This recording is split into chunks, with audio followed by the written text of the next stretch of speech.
Welcome back to the show. Welcome to the Structure Talk podcast. Tessa, how you doing on this lovely day? Hey, Reuben. I can't complain. It's sunny and hot and humid where I am. How about you? Sunny and perfect where I am. It doesn't get any Oh. better than this. How's the air Loving quality? life right now. I think it's good. I've got a blue sky I'm looking at right now. So Okay, it's not smoky and looking like the apocalypse. no, it's really not. It feels really nice. I think that's where we were at the last time we recorded a podcast. But it's just blue skies, clear, and life is good. Perfect. Yeah. Perfect. Before Nice. we get into the show, got to give a shout out to our show sponsors, IEB, Inspector Empire Builder. Last week, we had the summer mastermind. I had been talking about it. It was all about AI, and we had Yeah. a bunch of presenters come on. And Tessa, I've got so many notes, and my head is going to explode with all of the stuff that I could be doing, that I want to start doing. By the time we were done with this, I mean, it was, I don't know. I don't want to say half day session. It was more like a 3/4 day session. I was thinking I need to hire somebody on full time to just do AI stuff for my company.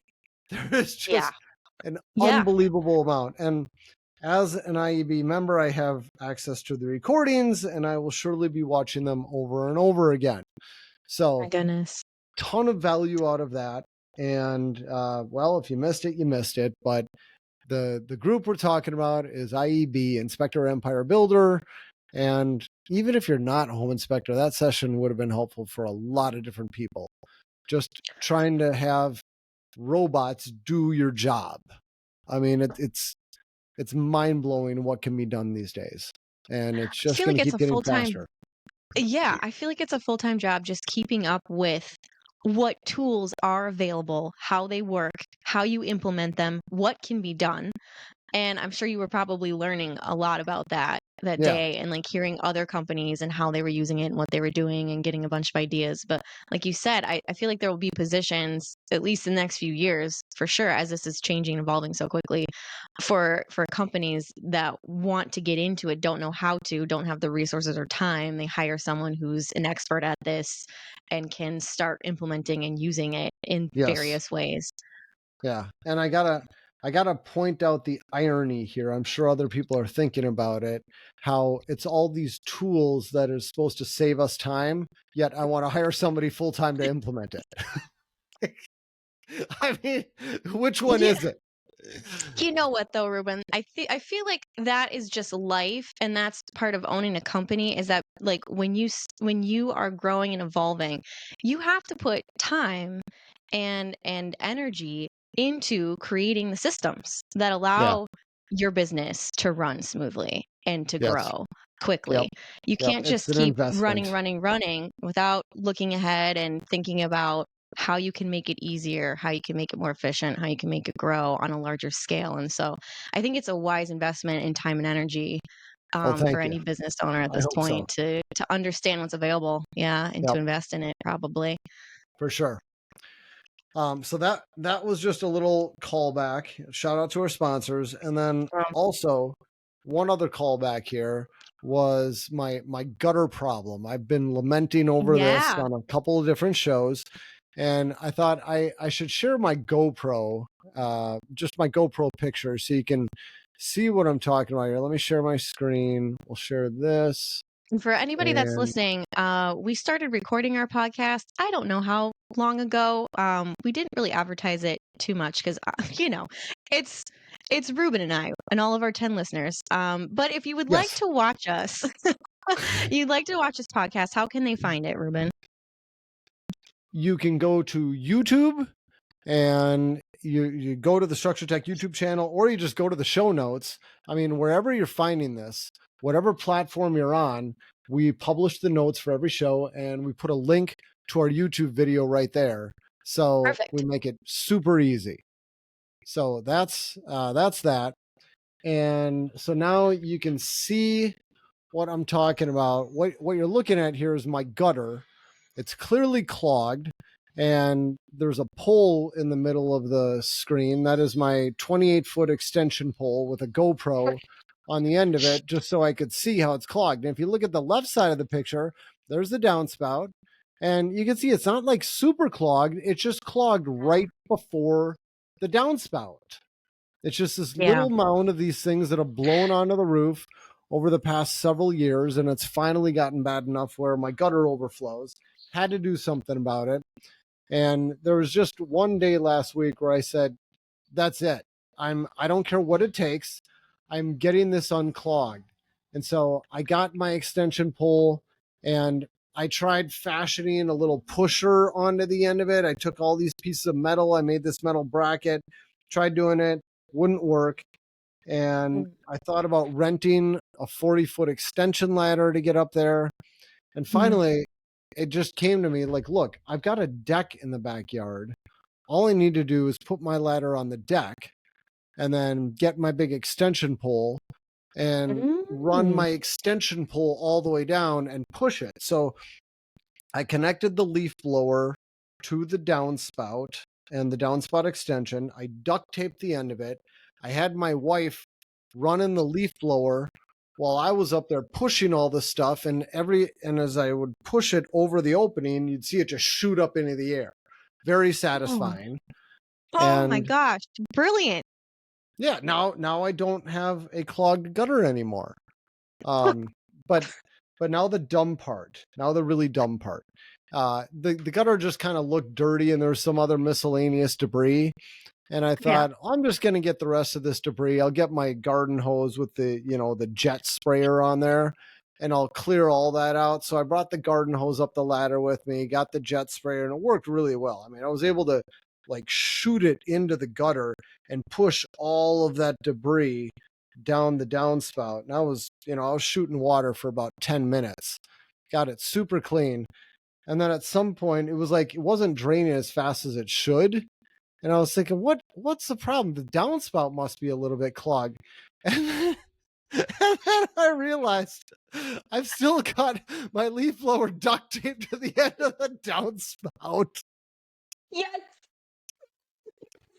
Oh, you are human. You are human sometimes. I love these moments, Reuben. Thank you for sharing that. Yep, that was great. That was great. Did you damage the leaf blower with all that water coming into it? No, it's a big steel BR600. It's a commercial Oh my thing. gosh. And it just sprayed a ton of water out after I fired it up again. No worse for the wear, but of course my first thought is I just destroyed it. Like, it's the dumbest thing ever. Gutter's clean. Leaf blower destroyed. Clean. Yeah, that was a $600 gutter cleaning I just accomplished. Oh man. No, it worked. Well, yeah. It worked. And I wonder how much would it have cost? Did you ever get an estimate on what it would cost to have a company come out and just clean your gutters real quick? No. So you didn't have to never even considered it.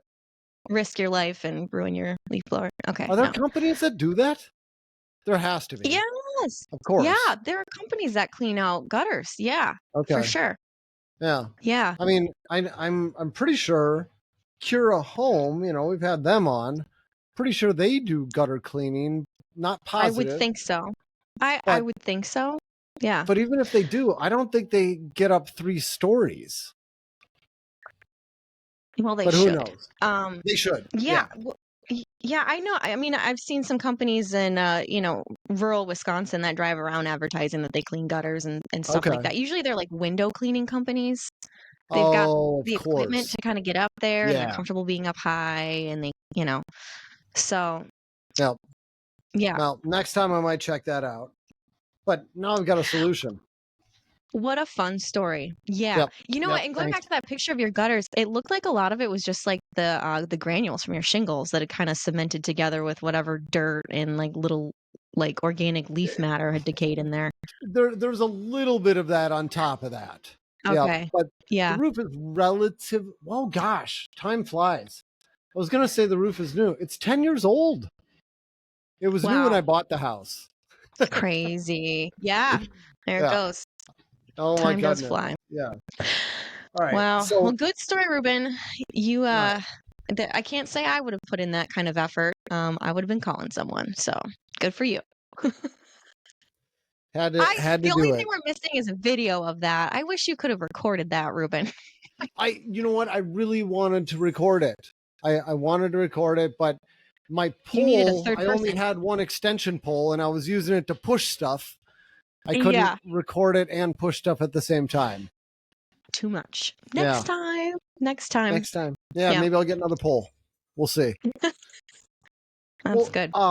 Last week on the podcast, by the way, can you hear this? Is this loud? I've got a garbage truck No. outside my window and they Of are course. just banging.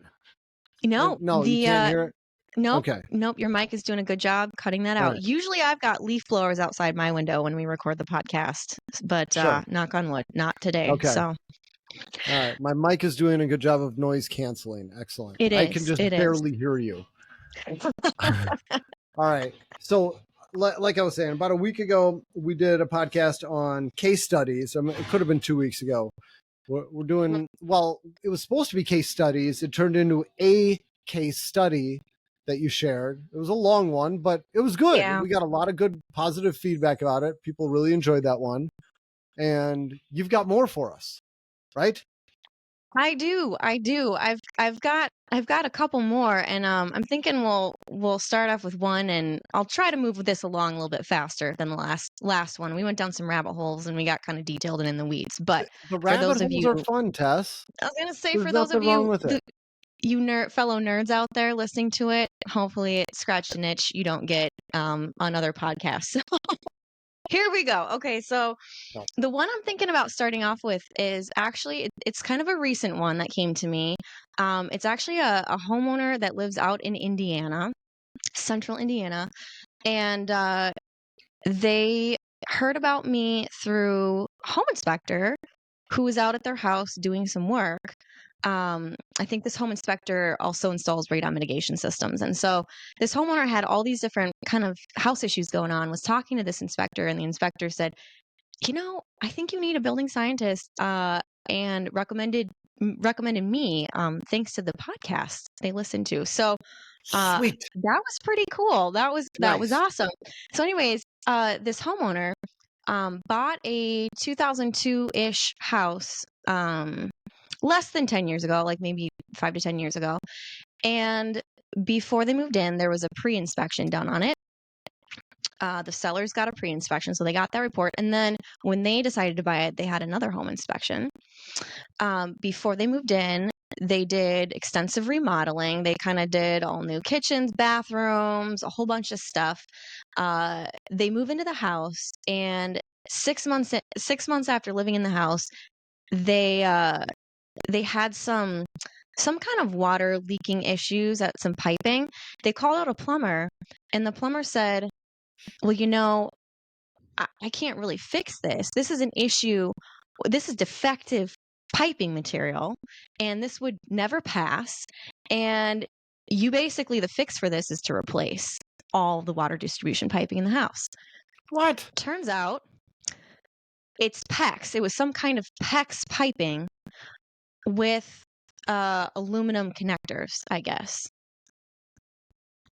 Oops. Did I lose you?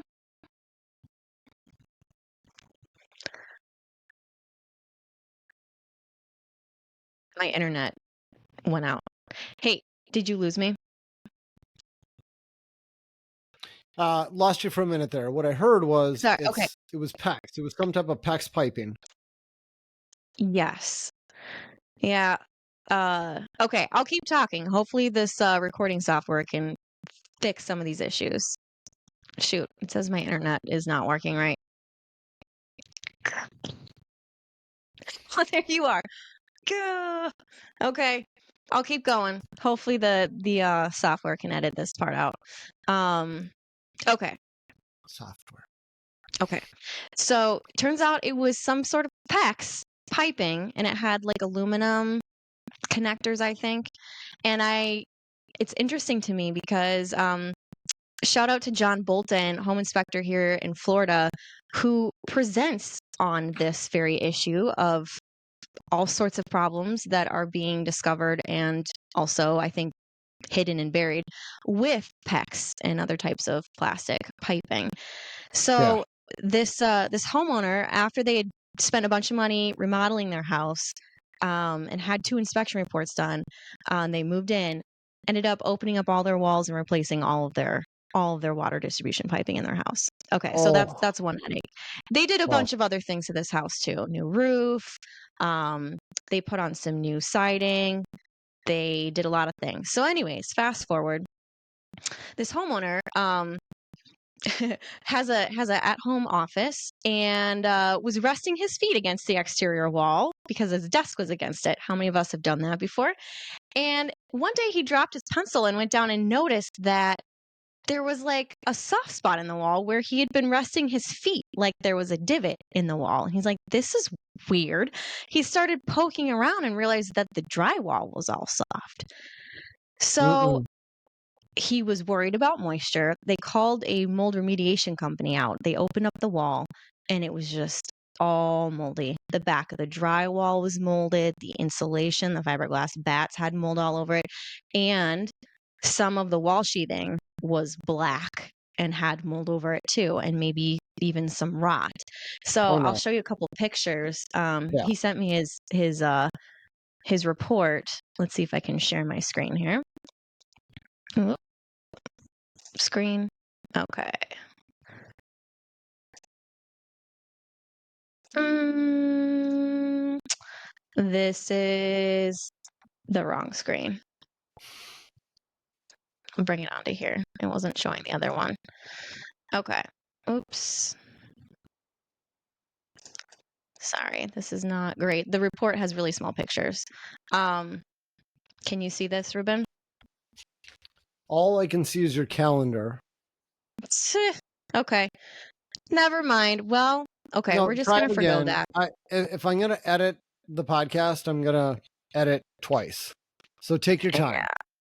I'd rather not, but let's see. Stop Just stop the share sharing. and do the share again.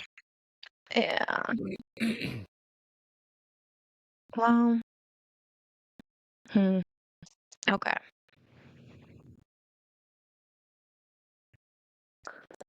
Let me find this report again. Remediation. Okay, let's see. Share screen. Okay. Here we go. So I'm going to zoom Okay. in because these pictures are really small. Yeah. So here's pictures. They opened up the wall. You can see all the mold growing on the back of the sheetrock. Oh, nasty. Mold in the Okay. insulation. It's pretty extensive. So they ended up opening up the majority of this wall that he had his desk on. And then they went into the next room over and did the same thing and found mold in that wall. Oh gosh. And it looks like it's all around a window. Yes. Okay, so you noticed one thing. So this was interesting. So there's a lot of dark staining on the wall sheathing, exterior wall sheathing, underneath the window, Yeah. in his office. And you can see just kind of the deteriorated OSB and some of the mold on the framing. But there's also just, I mean, when they opened up that wall, there's mold everywhere else in the back of the drywall on that entire wall. So there's damage to the wall sheathing underneath the window and kind of across the wall, and there's mold everywhere else as Yep. well, even though the OSB doesn't look moldy. Yeah. So that's pretty interesting. Okay, so he contacted me because he's like, I don't know what's going on. We've done all these different things on the house, and we're trying to figure out the extent of the issue, why this occurred, and is it happening anywhere else? So asked him a bunch of other questions. And here's kind of what I found out. So they did some tuck pointing on the exterior, and they also patched some missing mortar because their pre-inspection report had identified some areas of missing mortar around some of the windowsills on the exterior, places where water could get kind of in around the windows. And so they had thought that, they had fixed that issue and had patched all that missing mortar and sealed that up. They also had problems with the exterior, let me back up a second. The exterior on this house is a mixture of James Hardy siding and brick veneer. Okay. Okay, so this exterior wall where his office is south facing, and it's on a second story above a garage. And that whole exterior wall is brick veneer. And it's Okay. got a pretty big exposure. There's no overhangs or anything like that. It's like a Yep. gable wall. The other room next door to this that they also found mold in and did the mold remediation and also has brick veneer, I believe, on the front of it as well, in a second story. But a lot of the house is hardy all the way around the second story, and there's brick veneer around the first story of this house. If you can kind of picture that, there's two types of cladding on the exterior. So when they bought the house, I think they replaced portions of the hardy because both the inspectors had pointed out that there was some deteriorated hardy siding on the exterior, and for various reasons. Some of it was that there was improper spacing between the hardy and the roof, or the hardy and other surfaces, and so it was tight where there should have been a little bit of a gap to allow water to drain out, and the gap was missing. And there were other pictures of like missing flashing details, missing kick-out flashing, that sort of thing. Nothing was really said in the reports beyond there's some deteriorated siding. Have it, repaired by a qualified or licensed contractor. That's kind of what Yeah. was the extent of it in the report. So I believe the homeowner kind of replaced and repaired some of that, and I think he said that the house did not have house wrap on the portions that they replaced the siding. So when they replaced the siding, I believe they put house wrap on it. And he was wondering, like, is this a code issue? In 2002, did they require house wrap? And, this is Indiana. I don't know. I don't know what code was. Yeah. So kind of looking into this, I've got two thoughts going on. One is that we could have moisture issues, water intrusion from a couple different sources. I'm thinking we've got water intrusion from the exterior that's been going on in certain locations and is going on potentially, where we've got, roof wall intersections, missing flashings, and two types of siding that are, that we've got transitions that aren't properly flashed, or aren't, siding's not properly installed. Common areas where you would think are weak points where we can get water intrusion into the exterior wall, especially with missing mortar and missing flashing. So that's one thought that I have. But that doesn't necessarily explain all the mold on the back of the sheetrock that made the sheetrock wet and soft, when you don't necessarily see rot on the OSB on some of those sections of exterior wall. So where is that evenly distributed kind of moisture that's not showing up on the wall sheathing from like an exterior leak? Potentially, where is that coming from, and how is it getting there? Sure. So I asked some questions. It turns out I ended up talking with this inspector who had been out at this guy's house, and I asked him some more questions about just the construction methods in Indiana. And I was like, do you guys use poly vapor barriers out there? And, here in a cold climate where it's, predominantly heating, we put a poly vapor barrier on the warm side of the wall. So you'd have sheetrock, poly, then insulation, then your wall sheathing. He's like, no, I don't think we do that here. So there's no poly. So I'm like, okay, that's good to know. And the other thing that's interesting is that he mentioned that the brick veneer on this house, that he actually had talked to the painter. There was a painter that came out to this house and apparently painted. This homeowner had the exterior painted and the brick was painted. And the painter told this inspector that this brick just soaked it up. Like, it's a super soft brick and it just took like twice as much paint as he had thought. And also, I noticed in some of the pictures too that there isn't proper, weep holes at the bottom of the brick where it meets the ground, so there's not proper drainage happening. Okay, so if the siding is not installed properly, if we don't have proper gaps at the bottom, what are the chances that there's not a proper air gap or air space behind this brick veneer? So that water that gets behind it or moisture that gets soaked in the brick can properly dry out. very unlikely that we have a proper airspace. I think we need at least 1 inch minimum, but 2 Yep. would be even better. And a lot of times the mortar from the brick gets stuck behind there, and it provides capillary action or wicking right through to the wall sheathing, or prevents water from being able to drain properly out the bottom. And if we don't have weep holes, blah blah blah. You get my point. So Totally. we've got issues on this exterior wall that has brick veneer, and both of these rooms are south facing. So my other thought is that some of this moisture is what's happening is the brick was soaking it up. Now, I don't know what kind of paint they used, and I don't know exactly when they did the paint. If the paint is a vapor barrier, well, then the brick wouldn't in theory be soaking up the moisture, maybe as much. But before it got painted, potentially, we get heavy rain, the sun comes out, it gets hot in Indiana. So that vapor drive is going to be pushing inward, where it's hot outside, cooler inside. It's air conditioning is going. We've got the sun beating down, and so a lot of that moisture in that really soft brick is being driven through the exterior wall into the house.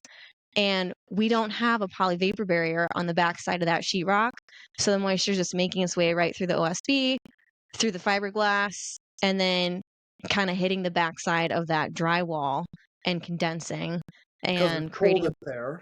Yep. because it's cold, a colder surface with the air conditioning, and it's condensing. And so, year after year after year, this house is only 20 years old. We've got an extensive mold problem with soft sheetrock in these areas. Well, and not only that, but I'm also thinking you painted it now, and now water can't go through it one way or the other. If Yeah. you have any water that does get behind it from improperly flashed windows, and looking at these photos, it was clearly way worse below the window. You clearly have a leaking window. You got a problem there. Yep. Water gets in.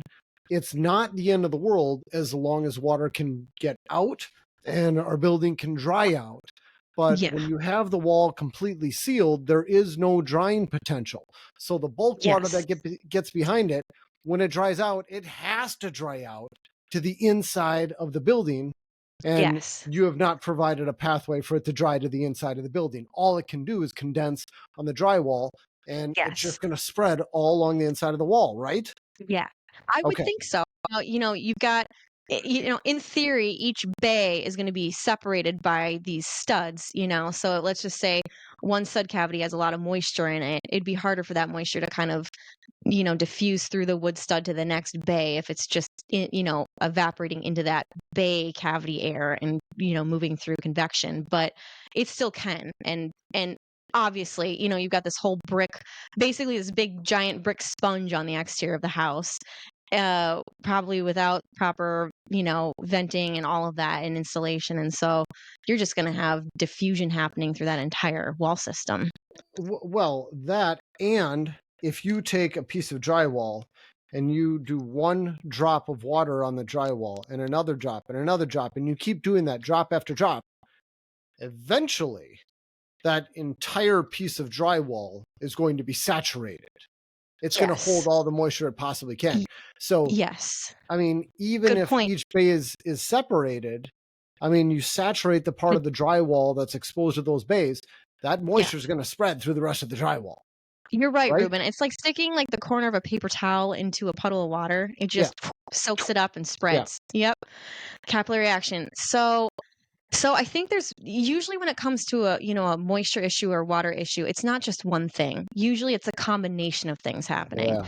Um and Indiana gets cold too. So they also have their heat running in the wintertime.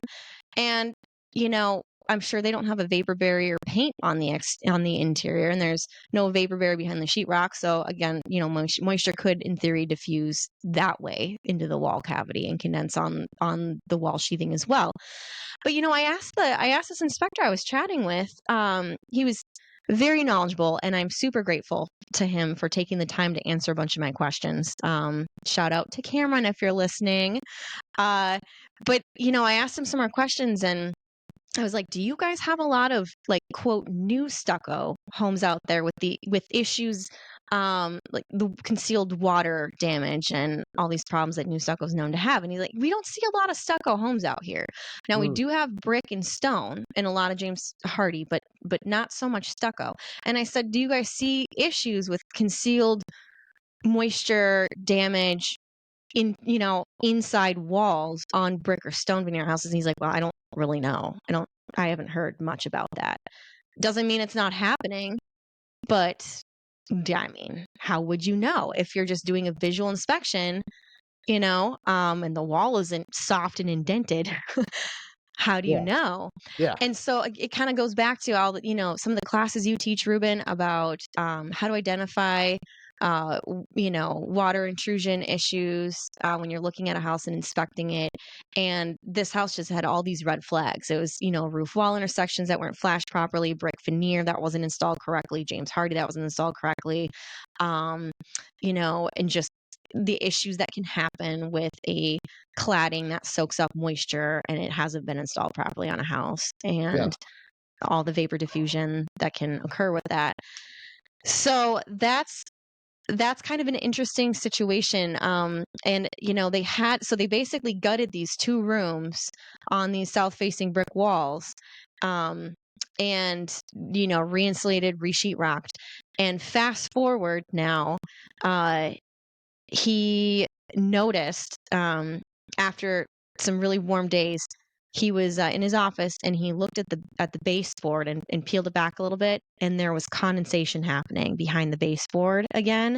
And he looked at some of the exterior outlets and pulled them off. Same thing, condensation there again. Yikes. So he's just like, oh no, it's happening again.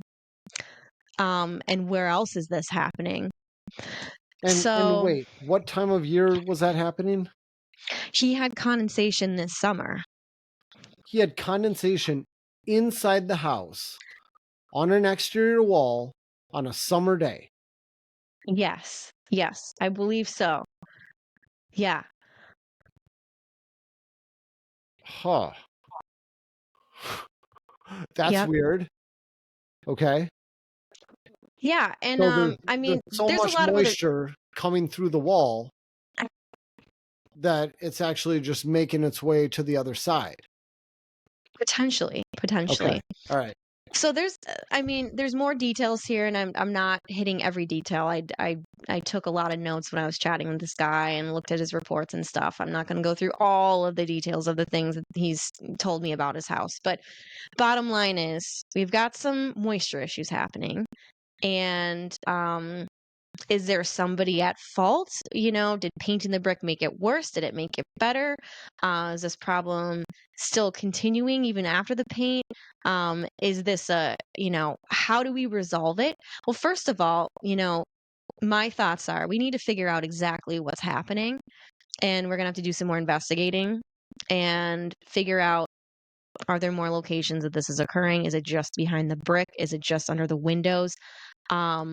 And there's not really an easy way to do that. It's going to be doing it either intrusive moisture testing or opening up sections of walls to investigate.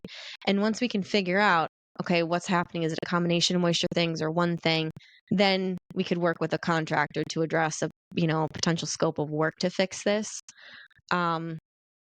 But how many houses out there potentially have this issue going on and just don't know about it yet?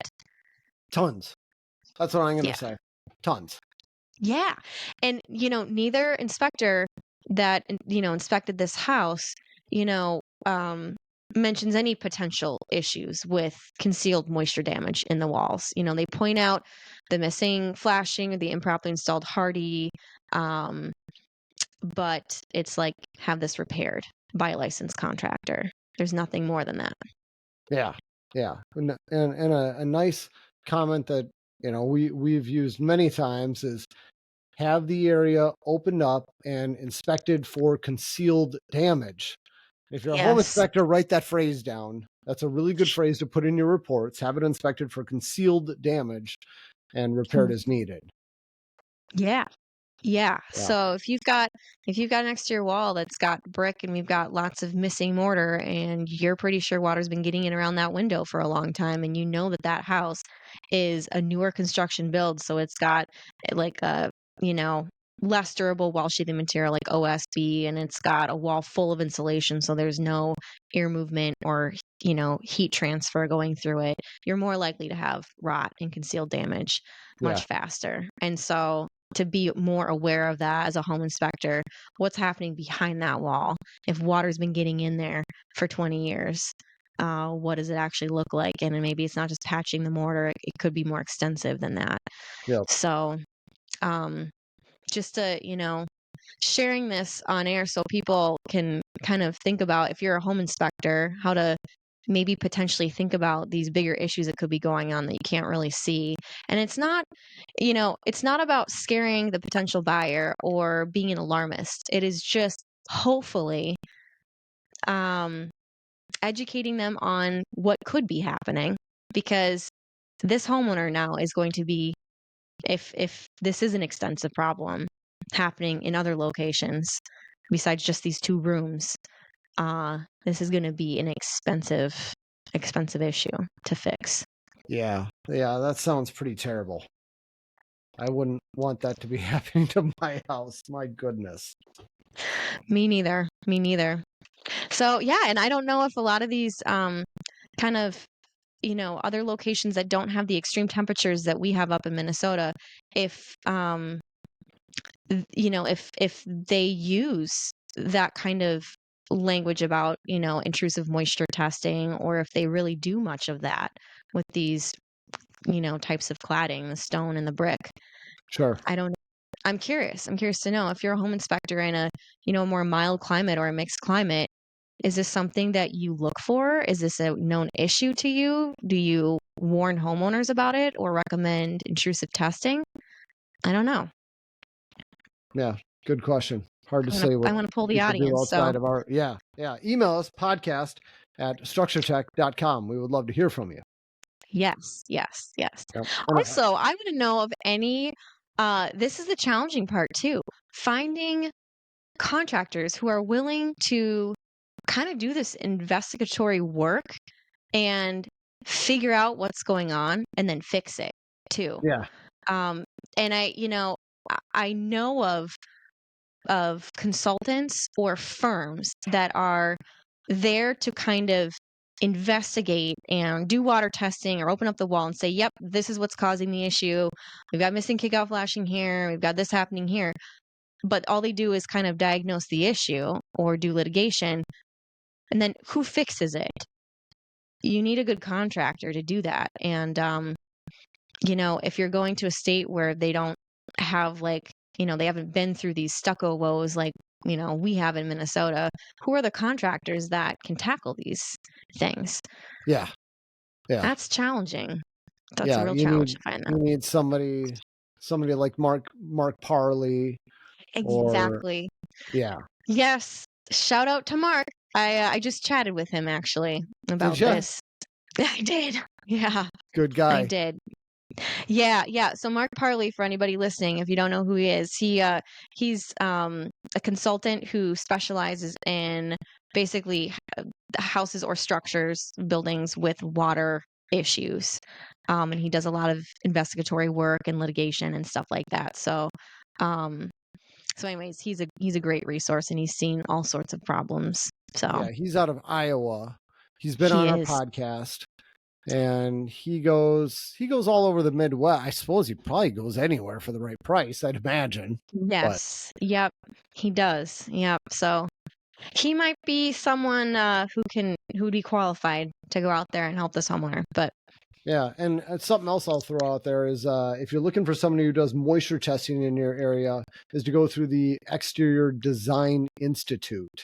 You go to you just Google that, EDI, Exterior Design Institute, and they've got a zip code lookup feature on their website where you can find people who are trained to do stucco testing.